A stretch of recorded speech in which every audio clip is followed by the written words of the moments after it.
Hello সকলকে, বলো তোমরা কেমন আছো? বলো।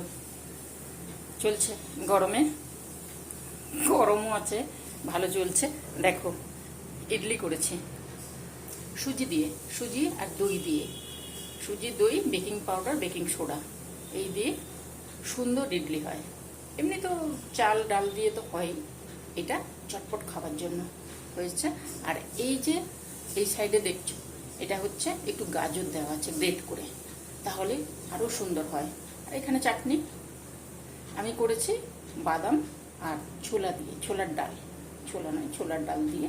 ছোলার ডালটাকে ভেজে সুন্দর করে পিষিয়ে নিই, কারি পাতা দিয়েছি, একটু পুদিনা পাতা দিয়েছি, যখন বেটেছি না তখন একটু পুদিনা পাতা দিয়েছি। আর কারি পাতার ফোড়ন তো থাকবেই। চলো, যদি তোমাদের ভালো লাগে তাহলে করে খেও। এই দেখো, দেখতে পাচ্ছ। চলো তাহলে আজকের মতন টাটা, আসবো অন্যদিন।